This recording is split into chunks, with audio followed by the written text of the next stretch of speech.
So, really quick, I want to give you a more in depth breakdown of the database of this template. That way, you guys know exactly how these tools function, work, creating tools, adding tools, making modifications to certain tools and prompts within those tools, and exactly how this database of tools is actually structured before we jump into some of the more advanced stuff where we configure each of these different tools to you know, really hone in and isolate a specific niche and solve those problems. And in this case, Study Genie is going to be used to help people with homework assignments as well as write essays. So, really quick, let's go ahead and jump into data here. And when you're on data, you can select tools and kind of see all the different fields that we have for each tool. But go ahead and click on app data. And right here, you will see all the different tools that we have. So there's about 12 right here. And if we go on the dashboard, we've got 12 different tools. So each one of these is correlated to a specific tool. So what I want you to do is go over here to 28 additional fields, click on that, and let's go ahead and click on name as well as the prompt. This should be prompt start API. So this is the actual prompt that we'll be submitting to OpenAI through our API key. And these are all the different fields as well associated to each of the tools. But go ahead and just click those two, select save. And what we will see right here is the name of the tool because we added these two additional fields. So we've got Amazon product features, as you can see right here. We've got business idea generator right here, as well as the prompts associated to each of these tools. So for Amazon product feature, write me an Amazon product feature, and benefit bullet points for Amazon listing with the following product name and description, which we are fetching from that input there. So the product name and product description. So this is really how the database is organized. So each one of these rows is associated to a specific tool. I'm trying to keep this in as simple terms as possible. But the great part about Bubble is that it really does give you the ability to simply view all your data types and elements within those data types and really get like a good broad overview of your database. If you poke around in here a little bit more, you'll see like the limits on the characters,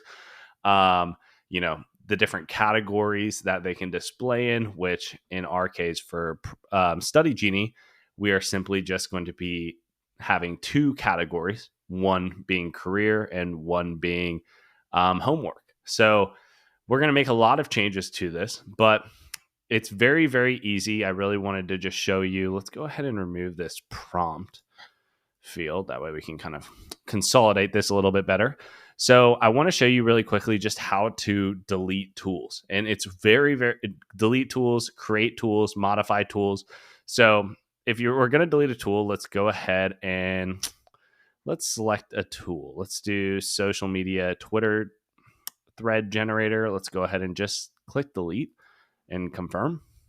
And what we can see is if we preview this again, there will be 11 tools now instead of 12. So it really just immediately, any changes you make to the database will reflect on the front end of your application. And I know I'm saying back end, front end a lot. If you guys aren't familiar with that, the front end is really the visual part of your application, everything that they see that a user will interact with. And then the back end is really the functionality that a user doesn't see that really provides the capabilities of your actual software application, really coming together. The other thing is if you want to create a new entry, just click new entry and you will have to obviously fill out all the different criteria related to that specific tool. But an easy way to just edit a tool is just select the tool that you want to edit. So we'll do Amazon product features here. We'll click this little pencil button. And as you can see, all the inputs and all the criteria for each of the tools are already filled out. Now we can go into prompt start API and make edits to the actual prompt itself, the different placeholders that we are displaying on the front end of the application. So in that title section or product title, neck massager is what shows in that placeholder. as well as, the character limits and all this stuff. So you can go ahead and just modify these existing tools instead of feeling like you have to create a new one, which we'll be doing, in this template. And we'll go in a lot more detail here about it, how to reconfigure these tools specifically.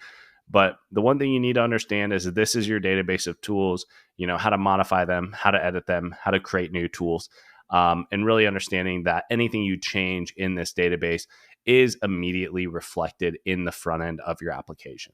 And the last thing I want to go into is the actual tool page itself. So if we click on Amazon product features here, you're going to see this page, which is the tool template page. You can see that right here. But if I click on a different tool, maybe it has, an extra input. So as you can see, these input fields are changing. So cold sales email has multiple inputs, not just two.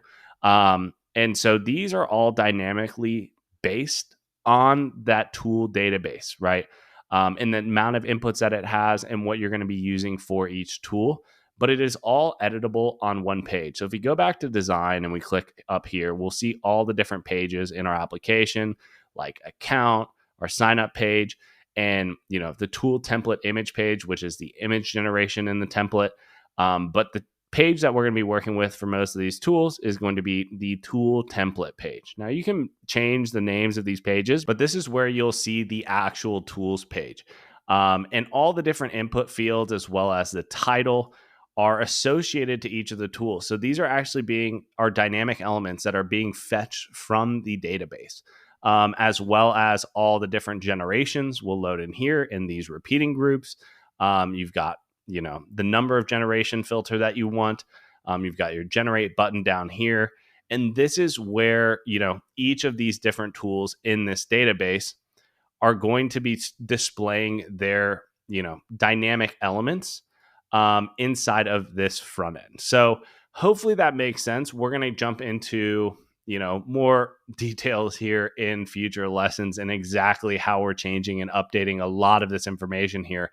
But all of these are really dynamic elements. So to make adjustments to, the tool page, you don't have to go into each individual tool page to make changes, but it's all in one. And most of these changes will be reflected based on the changes that you make in the database. So front end changes, at least for tools, are really affected by the backend database changes that you make.